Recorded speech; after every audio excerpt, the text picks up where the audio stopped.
ববির গলা শুনতে না পেয়ে রান্নাঘর থেকে মা মলিনা চিৎকার করে ওঠে, কি হলো? গলা শুনতে পাচ্ছি না কেন? স্যারের সব পড়া হয়ে গেল এর মধ্যেই? ববির কানে কথাটা যায়নি তা নয়, তবু মায়ের এইসব জিজ্ঞাসার উত্তর ও কোনো দিনই দেয় না, বরং বুদ্ধি করে একটা খাতা পেন বার করে যেন কিছু লিখছে এমন ভঙ্গি করল। মলিনা যে এবার ব্যাপারটা সরেজমিনে তদন্ত করতে আসবে তা সে ভালো করেই জানে, তাই এই প্রস্তুতি। মায়ের ওপর খুব রাগ হলো। কাল পয়লা বৈশাখ, আজ চড়ক মেলায় কত কিছু কিনবে, মেলায় ঘুরবে, সেই চিন্তা না করে তাকে নাকি স্যারের পড়া মুখস্থ করতে হবে। সত্যি মায়ের একটুও মায়া দয়া নেই। মনটা বেশ খারাপ হয়ে গেল ববির। তবু খাতার দিকে চেয়ে আঙুলের মাঝে পেন নিয়ে প্রস্তুত হয়ে রইল। মা ঘরে ঢুকলেই শুরু করে দেবে লেখা। কিছুক্ষণ বাদে যখন মা এলো না, এক লাফে খাট থেকে নেমে নিজেই গেল। মলিনা রান্না করতে করতে পিছন ফিরে ববিকে দেখেই বলে ওঠে, কিরে, সব পড়া শেষ? না হলে কিন্তু আজ মেলায় যেতে দেব না। ববি ঠোঁট উল্টে উত্তর দেয়, বাবা ঠিক নিয়ে যাবে দেখো, পড়া সব না হলেও। মায়ের গলা চড়, আচ্ছা দেখিস, আমি না করলে বাবা কেমন করে নিয়ে যায়, বদমাস মেয়ে। তবু একটু মন দিয়ে পড়ে পড়াটা শেষ করতে পারছিস না। ববি মায়ের পিঠ ধরে আবদারের সুরে বলে ওঠে, মনটা তো কখন হারিয়ে গেছে ওই মেলায়, তো কোথা থেকে মন দেব বলো? মা, আজ আর পড়তে ভালো লাগছে না। মলিনার চোখ বড় হয়, না, সব পড়া আমাকে দিয়ে তারপর তোর ছুটি। ববি আর উত্তর করে না, কারণ জানে এবার মা উত্তরটা মুখে দেবে না, হাতে দেবে। ঘরে গিয়ে পাংশু মুখ করে বইটা টেনে কোলের ওপর রাখে বটে, কিন্তু ভূগোলের পরিবর্তে যে বাংলা ব্যাকরণ বই নিয়েছে সেটা আর খেয়াল করেনি। ভুলটা ধরে দিল মলিনা, তোকে ভূগোল পড়া দিয়েছিলাম, একটা প্রশ্ন কাল ঠিক উত্তর দিতে পারিসনি, আবার ব্যাকরণ পড়া শুরু করলি কেন? মায়ের প্রশ্নের উত্তর না দিয়ে ভূগোল বইটা টেনে নেয় ববি। কিন্তু পড়তে হয় না, কারণ বড় পিসি আর মোমো এসে পড়ায় মা অনিচ্ছাকৃত হয়ে ছুটি দিয়ে দেয়। মোমো হলো পিসির মেয়ে, ববির সমবয়সী। দুই বোনে খুব ভাব।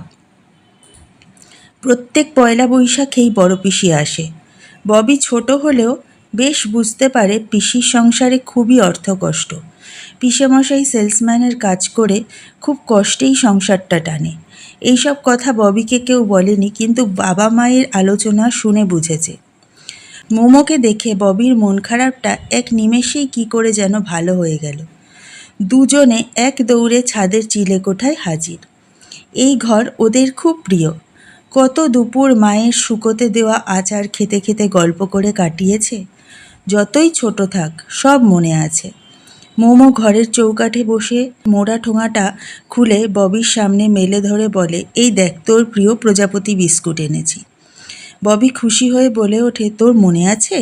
মোমো হাসে, মনে থাকবে না? তুই মামির কাছে আগে কত বায়না করতিস এই বিস্কুট খাবি বলে।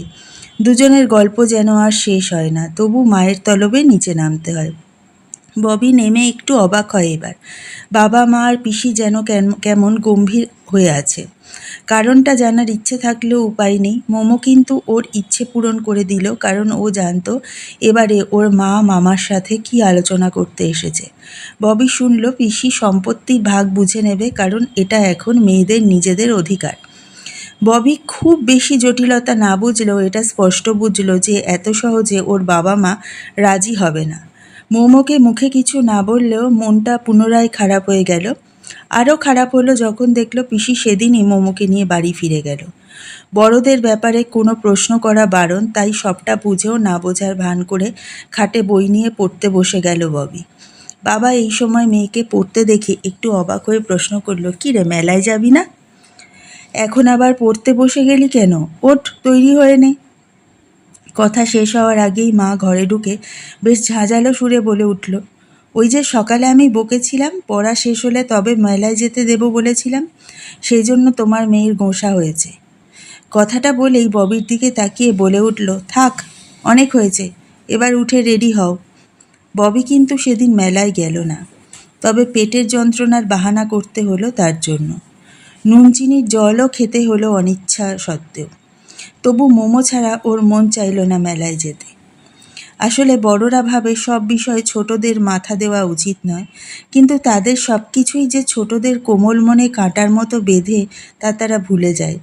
তাদের শৈশব মনে করলেই হয়তো বুঝতে পারবে, কিন্তু তাদের শৈশবটা এতটাই ঝাপসা যে ভালো করে দেখতে পায় না।